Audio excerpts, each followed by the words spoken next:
Like I said, this is my first time giving this sermon. Really am grateful for the opportunity. I hope you find what I talk about today interesting. It's a topic that I am really interested in. I find it fascinating, and excited to share some of the stuff that I've learned throughout the years on this topic. And the topic today is on the power of the Word. I'm optimistic. I'm calling this part one. I could talk for this for hours. It's a topic that's close to my heart, and before I continue on, I think I'll just come clean about an addiction that I have. I've struggled with this addiction for a couple decades now, and that addiction is I buy a lot of books. I have an addiction to books. I've got about 2,000. If you include digital books, we probably have closer to 5,000 books. And I know it's an addiction because I feel like that's not enough. I definitely want more books. There's people out there that have more books. Thomas Jefferson has about 6,000 books, or had about 6,000 books. George Lucas, the creator of Star Wars, he's got a personal library of about 30,000 books. Umberto Eco, he's the author of Foucault's Pendulum, which is like Da Vinci Code for grown-up people and thinking people. He also wrote In the Name of the Rose, if you remember that old Sean Connery movie. He's got 40,000 books, which I find impressive. But the world record goes to, it's a tie actually, someone in India named Anki Gowda, and then there's a guy in Indiana named John Benham. They both have about 1.5 million books. They're in their 70s. They've been collecting about 1,000 books a month for decades, and I think that's a good start, you know. It's a little messy, that picture there, but, eventually I think, this is kind of what I'm going for. This library, I think, is kind of my dream, to eventually have that many books so nicely ordered. So I'm telling you all this. I love books. What are books? Why are they such a passion of mine? I want to share some of the things I've learned about them with you today and some of the thoughts I've had around books. Books are the recorded word. We live in a day and age where recording takes many forms. You can record audio, you can record video. Those records are going to be more precise and all that. But books extend down to us from millennia past. It's a way to record thoughts and ideas and transmit them across millennia. So while we have different forms of recording things, books are special in that they reach far back. I'm going to sidebar really quick on a topic. Whenever I get into a topic, talking or learning about a topic, I find etymology to be really useful. Etymology is the study of the origin of a word. If you're trying to understand a topic, knowing where the words come from, I think is really useful. It's really important. Things like chemistry, for example. If you study the etymology of the word chemistry, it comes from the Arabic word al-chemet, which, the Arabic world kind of blazed the trail in a lot of chemical advancements and discoveries. There's a relation there to alchemy, which is kind of this idea of searching for different forms of materials, and they were after gold. They wanted to create gold, and one of the things that they used was a substance. It was a black substance, and they called that substance chemet. And chemet comes from the ancient word for Egypt. Egypt referred to themselves as Kemet, which was named after this black substance that overflowed on the Nile. It's super fertile soil that appears on the Nile, and they called this material Kemet, alluding back to Egypt, and it was part of their quest for turning things to gold. They weren't successful, of course. Alchemy is one of those things that's like astrology. It's bogus for the most part, but in the quest for that, they discovered all kinds of properties about materials, and that's how we got chemistry out of that. So understanding that history, just from that word chemistry, it gives you an insight into where chemistry came from, kind of how it came down through time to us today. So I find etymology to be really interesting in understanding topics. The etymology of the word etymology comes from the Greek word etymos, which means true or real or actual. So it's the study of the true sense, most of the time applied to words. What's the truth about a word? So with that in mind, I'm going to get into the etymology of things as we go throughout this. I mentioned I love books, so the etymology of the word book comes from a Germanic word. A lot of our language comes from German. We've got Latin in here. English is a very amalgamated language. German, Norse, Latin. There's even Arabic, like I mentioned with chemistry. The word sugar is an Arabic word.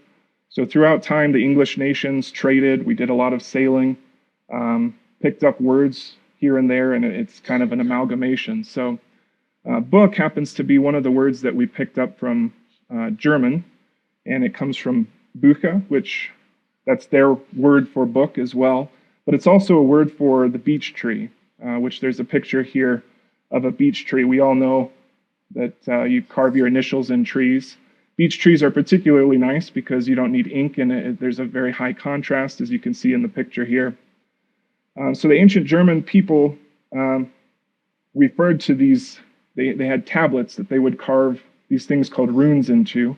The Vikings and the Germanic people would carve into these chunks of beech tree, and eventually that word, Buch, became our word for book. We just refined the technology. We got the chunks of tree down to, pages and put them together and bound them. There's a whole history there, but it starts with that notion of carving into trees. There's a book that I found called Runologia. It's by a Icelandic monk named Jón Ólafsson. And on the topic of runes, with books, they would use these chunks of trees to carve these symbols called runes into. And this monk wanted to know the etymology of the word rune. And the picture on the right-hand side there, that is a photo of the folio of the manuscript. The first 2 chapters of this book I was able to find in an Icelandic museum. It's never been translated to English before. I had a friend in Iceland help me transcribe it into the Icelandic text. Icelandic is one of those languages that, because they live on an island, it hasn't really migrated. There hasn't been a lot of change to it. And so the Icelandic that's spoken today is very close to the Icelandic that the Vikings spoke. Norwegian and Swedish, that's kind of drifted a little bit because they're more of the mainland. But Icelandic is more true to like the ancient Viking speech. And so this monk who lived in Iceland, he wanted to understand the origin of the word rune. So the first 2 chapters, he kind of debates it. There's a bunch of scholars that he mentions. One of the possible roots of that word is rina, which means to plow or to dig a trench. And so the idea was that when you take a piece of birch tree or beech tree and you're carving runes into it, it's the same way that you carve a trench in a field where you're trying to get water to a certain place. So the idea is that you would carve these symbols in order to get ideas and thoughts to a certain place for people. It was the idea of conveying your thoughts and will through the form of carving or plowing. It's a pretty neat idea. I mean, when you think about what written words are, that's essentially what they are. You're taking your thoughts, you're putting them into symbols, and recording them on some medium. So all that to say, in my opinion, I don't know if you find all this interesting yet or not, but it's my opinion that books are not boring. I love books. I think that books are magic. Getting into the etymology of the word magic, we all think of, Harry Potter and spells and all that stuff, or maybe entertainment, pulling a rabbit out of a hat. But it traces its way back all the way to Old Persian. In the Greek time, it meant somebody who was learned or of the priestly class. But before that, to the Persians, it meant to be able or to have power. It comes from the word magush or mage in the Proto-Indo-European roots. We all know about the Magi who came to visit Jesus. Magi, that's that same Persian word, or mage, magic. It all traces itself back to that idea of having ability or power, usually centered among the learned class, who often enough were priests. So that's what I mean when I say magic. This talk is on the power of words, or the magic of words. And those words, if you trace them back through time, those words are related. So what are some magic elements of books? If you step back and you think about what books are and the power that they have, the magic that they have, one of the first things that comes to mind is this idea of telepathy. And I know that it sounds kind of new agey and strange, but on the definition, on the terms of definition, that is essentially what books are, if you think about it. Telepathy is the ability to feel from a distance. You know, you think about it in our culture, modern times, this idea of telepathy, portraying thoughts into people's heads. In essence, that's essentially what a book is. I've got a quote here from Stephen King. He is one of the best-selling authors of all time. Wrote a book on writing and his thoughts on books. And he's got this quote here from the book. If you read it, he's describing a rabbit in a cage with a blue number 8 on the back. So you read this and you can picture that in your mind. He didn't say anything. You didn't ask. There were no words exchanged. You read these symbols on a page, or on a screen in this case, and you picked up that image in your head. He points out that you're not in the same room with him. You're not even in the same year, and yet there's a meeting of the minds. And I think that that's pretty neat. That's pretty magical to be able to do that. Another magic element of books is the ability to time travel. You know, teleportation, go to another place, or experience the thoughts and the feelings of people from another time. In the same way that you can pick up thoughts from somebody you never met by reading their words today, you can also do that with people that are not alive anymore today. And you can know what it was like to live in their time.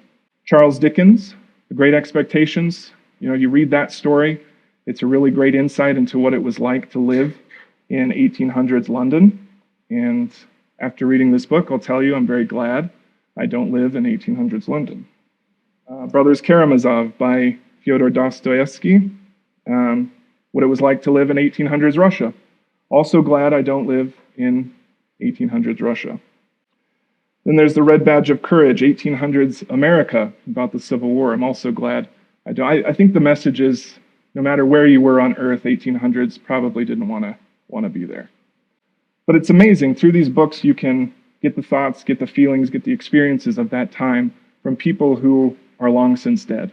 And that's traveled down through us through time to where we are today. And that's a pretty neat thing. The next magic element of books, the power of books and the word, is a command of the natural world. So to describe this with a specific example, I picked the topic of electricity and electrical engineering. There was a fellow in the 1500s named William Gilbert who was fascinated by magnetism. He had magnets and little shavings of iron, and he noticed that the iron would attract to the magnet. But he also had a piece of amber and a piece of cloth, of silk cloth. And he would rub the amber, and he would notice that after he rubbed the amber, it wouldn't attract the heavy things like iron, but it would attract little bits of paper or little bits of cloth. He was discovering static electricity and electromagnetism, but he didn't know what to call it. And so he named this phenomenon after the word for amber in his time was electrum. Electrum is from an ancient Greek word describing a mix of gold and silver. They called that alloy electrum. Somebody found a piece of amber and said, hey, it looks a lot like this metal. We're going to call amber electrum. And so he noticed this property in materials, and he termed any material that was influenced by this piece of amber, he termed it electria. Well, he died in 1603. Well, before he died, he wrote a book all about his findings and his discoveries. He was fascinated by this, recorded it all down in a book on magnetism. And then in 1603, he passed away. Following that, there was a fellow named Thomas Brown who came along. You'll notice he was born in 1605 after William Gilbert died. But even though William Gilbert wasn't there, he conveyed his ideas through the form of a book to Thomas Brown. He influenced Thomas Brown. Thomas Brown is the one who coined the term that we know today, electricity, to describe the phenomenon that William Gilbert was discovering. He codified all his findings. He also termed the word computer. He was the first person to use the word computer in the 1600s, which is kind of mind-blowing. He also termed other words like hallucination and a lot of modern words that we use, he kind of described in his book. And from there, it just built and built, book after book after book, until you get to where we are today, where entire cities are powered by electricity. We've got iPhones, we've got Teslas, we've got light in the darkest hours of the evening, all built on the knowledge that was passed down through the books and the writings of scientific people. It's pretty amazing. The last thing I have on here is probably the most important, the most powerful thing that books can do, and that is influence society. They can shape our reality. An example of this, before I get there though, I'm going to talk about the word influence, the etymology of the word influence. I mentioned that William Gilbert influenced Thomas Brown. Books can influence us. They can influence society. Influence comes from the Latin word fluin. It literally means an inflowing. So fluin, you recognize that word in English related to a lot of words like flowing, fluid, affluent. That's when your cup runs over. A word to describe wealth.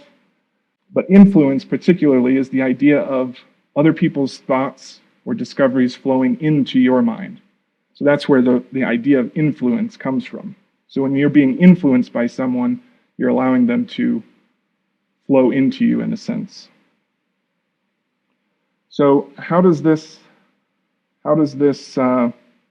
what's an example of influence? Unfortunately, it's very easy to find bad examples of this. One of those is Martin Luther.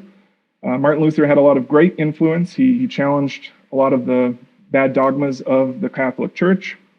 But one of the books that he wrote was called On the Jews and Their Lies.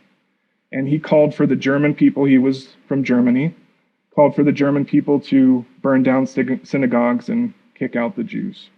Well, throughout time, there were other books similar to that. There's this book in German is the Protocols of the Elders of Zion. It's a really libelous book about the Jewish people and how the elders would get together in graveyards and plot to overthrow the governments of the world. And there was a lot of material in there that was untrue, but it fed into this hatred of the Jews, particularly in Germany. And then, of course, that influenced a very well-known person named Adolf Hitler, who wrote Mein Kampf. In that book, he references the Jews and all the problems that they caused at the end of World War I in his mind for Germany. He blamed them for Germany's failures in World War I. And, it could be argued that these ideas, had they stayed in the books, would not have been a problem. But these influences do shape our reality. And of course, this book in particular led to the Holocaust and the ideas that propagated that horrendous act in history. So that book, these words, very clearly changed the reality of the world for Jewish people, for the German people, and it was a horrendous thing. There are some other villains in history. We've got 4 of them here. You might recognize these villains. What do all these villains have in common? They're villains whose plans always fail miserably. That's Karl Marx on the far right there. So he's another individual that wrote a book with his buddy Frederick Engels called The Communist Manifesto. And this book influenced a lot of people. Karl Marx never worked a day in his life, but he had a lot to say about labor and the labor parties. And, it attracted a lot of people, and a lot of people took his ideas. They thought they might work, and they put them into practice.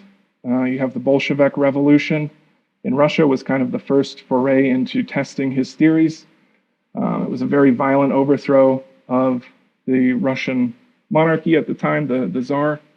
They murdered his family, the Tsar's family, in a horrific way, and started off right off the bat with just a lot of human rights violations, just horrendous. And it seems to be a pattern. Any communist country seems to go off the rails in terms of respect for human life. You have Pol Pot in the killing fields of Cambodia, and you have the famines in China. I mean, millions and millions of people dying because of this one idea. It was an idea recorded in a book. Karl Marx never saw a communist country, but his ideas changed our world, changed our reality. So it's interesting when you think of things like spells and magic, right? I mentioned Harry Potter earlier. In that story, you've got the dark wizards fighting the light wizards, the good wizards, and there's this big battle at the end where the main enemy, Voldemort, clashes with the hero, Harry Potter, and they both cast a spell at the same time, and they're competing to conquer the other. In this example, when it comes to books kind of work the same way. I mean, it's no accident that the word spell, like we think of magic, spells, that's related to spelling, when you spell a word. Spiel comes from the German word Spiel, which is like a story or an utterance or speech. The word gospel comes from spell. You hear the word spell in the word gospel. It means good spell or godly spell. That's what gospel means. So if you think about fighting evil, it does kind of follow this pattern of fighting with spells. You've got Karl Marx, if you imagine, wrote this dark spell, and you've got the gospel or truth to fight that spell, and we're kind of competing with all these ideas for the influence in the heart of the world. One of the best ways to defeat a Marxist or a socialist is to talk about price in terms of economics. There's nothing more efficient than the free market for setting the price of a good or a service. If you want to buy, let's say I want to buy a book, and I've got apples and you've got a book, I'm going to pay a lot more apples than maybe the next guy, because I really like books. But we're going to come to an agreement. I'm going to give you X number of apples in exchange for that book. There's nothing more efficient than just you and I setting that price between us in the marketplace. If you've got a government or someone else coming in to set that price for you, there's no way that they can accommodate all of the variables and understand all the things that you need to understand about a market to set that price. And so you always end up with shortages and surpluses and just a real mess when it comes to communism or socialism, setting that price for the people. So the best way to banish a socialist is The Power of Price Compels You. This is a book called Basic Economics by Thomas Sowell, and that's an example of a book that's out there to counterbalance the evils of communism and Karl Marx and all those writings. It's my opinion that books are really important and powerful. We've kind of gone through some examples of the things that they can do. They can change and shape reality. I think you'll notice that I've left out some important books, and I think you can maybe see where this is all building to. But first, we're going to talk about what makes great books. What are the greatest books? What makes them great? If you look at some of the greatest titles across the world, these are all centered in Europe, but there are books in Asia and things that stand out. We'll get to those in a moment. But books like Don Quixote and the Iliad, that's the greatest book of the ancient Greece. Inferno is probably the greatest book for the Italian-speaking nation. And then Song of Roland is probably the greatest book if you're from France, historically speaking. These are books that have passed down through the centuries. In English-speaking nations, works that have originated in English, one likely thinks of Shakespeare. Has anyone here heard of John Marston? Raise your hand if you've heard of John Marston. Nobody, but everyone has heard of William Shakespeare? Yeah. All right.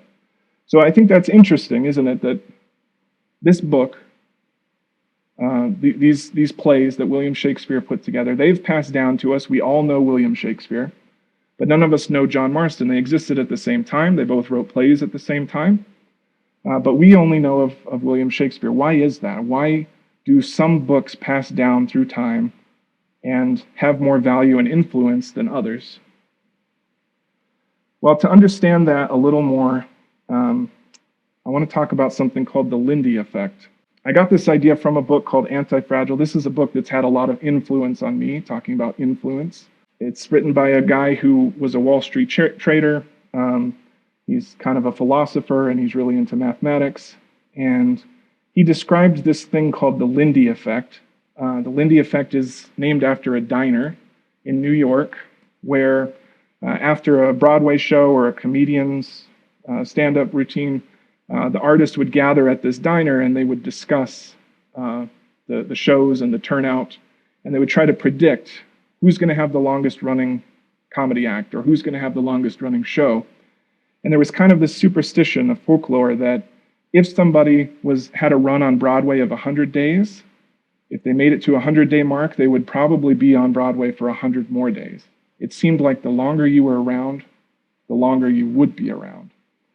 Mathematicians heard about this idea, and somebody who was very bored, apparently, decided to analyze this, and they came up with a mathematical equation, and they noticed that this pattern is accurate. It does kind of portray certain things that we find valuable in our society.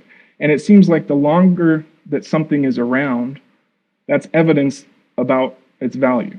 So in terms of books, the greatest value books are the ones that we pass down to our kids, and it goes further and further through time. The further you go, you're going to distill down to the most valuable books.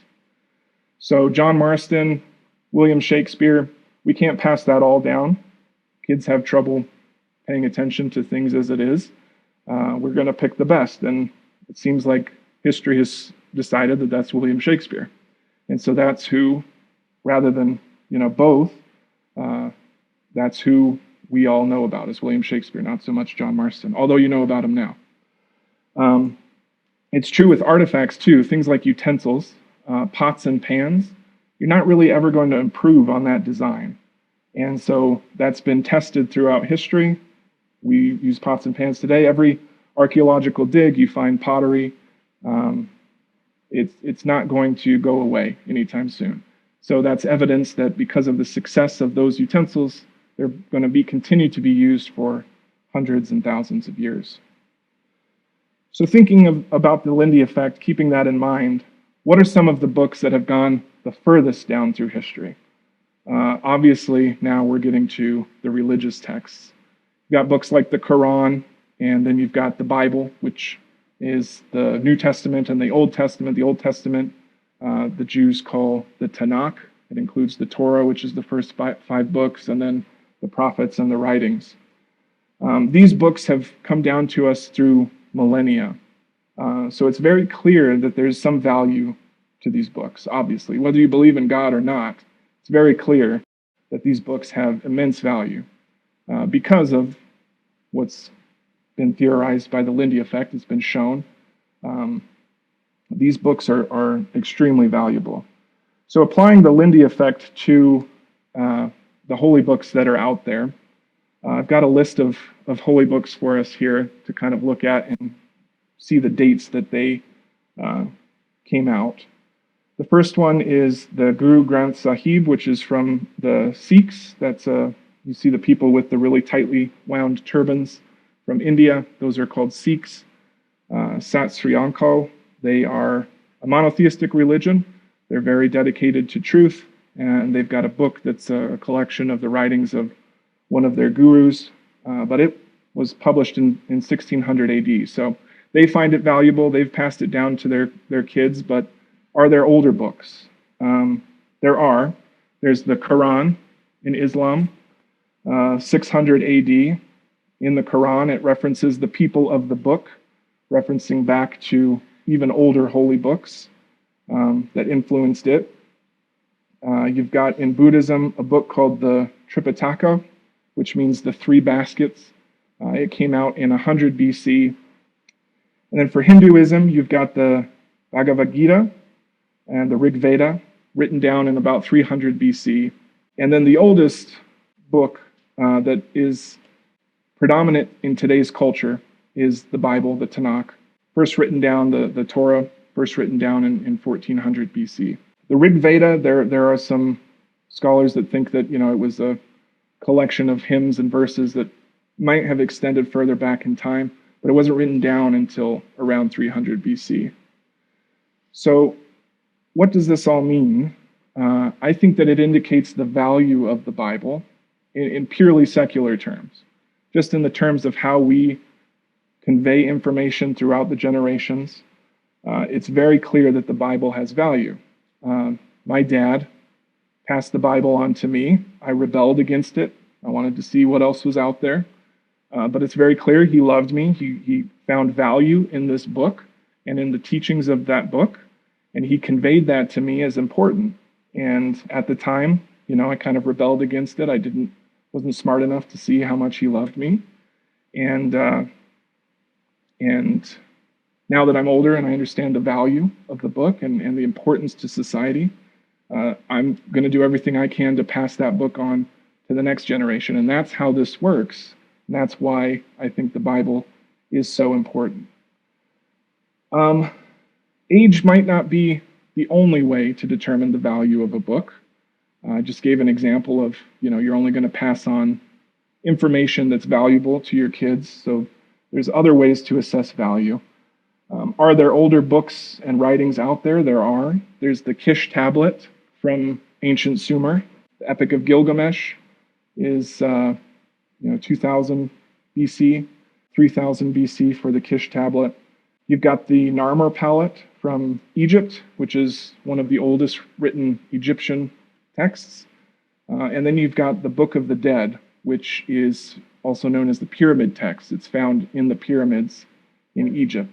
It's interesting.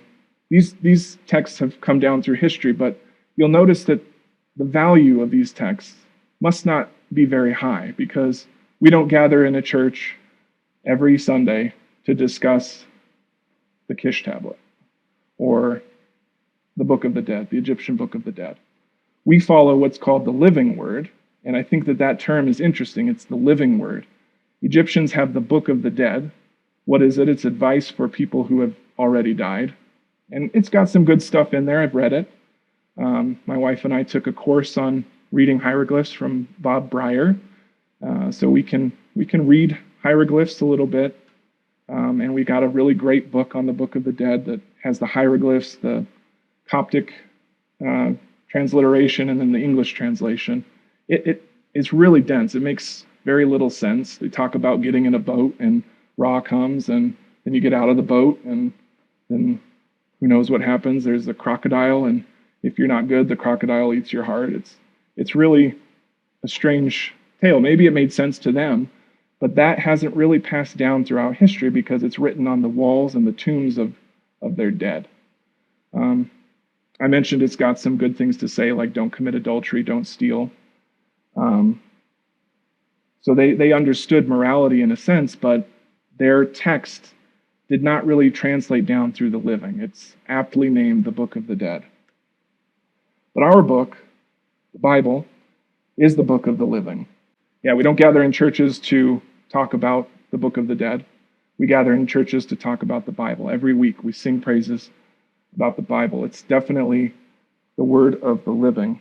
And that takes a lot of power, I think, to translate a book through languages, down through the centuries. Children, handing it to children, conveying that down. I mean, it's got to be the most valuable book imaginable, if you really think about it. If you think about all the magic points that we mentioned earlier, the telepathy, the time travel, all those kind of cool elements of how books work, I mean, the Bible encapsulates that all to a degree that's almost unimaginable. It's an awesome, awesome book. Talking about the power of words, I'm going to point out something that I found really interesting in the Bible. In the book of Acts, it says, "And Moses was learned in all the wisdom of the Egyptians and was mighty in words." I don't know if that stands out to anyone when you read that. At first glance, mighty of words, when you understand, when you think of Moses and the stories that you read growing up, does that sound like Moses? Yeah, but there's one problem. If you look at the verse in Exodus, "And Moses said unto the Lord," this is when God was calling him to deliver the people, he said, "O my Lord, I am not eloquent, neither heretofore, nor since thou hast spoken unto thy servant, but I am slow of speech and of a slow tongue. And the Lord said unto him, Who hath made man's mouth?" So these verses seem to contradict each other a little bit. How could Moses be mighty of words, but then he's telling God, "I'm not really good at speaking. I stutter." We all have this idea that Moses stuttered. So it appears that those are conflicting. But if you think about the Egyptians, like I just mentioned, the Book of the Dead, hieroglyphs, Moses was learned in all the wisdom of the Egyptians. It's probably safe to assume that Moses knew the Book of the Dead, that he spoke hieroglyphs.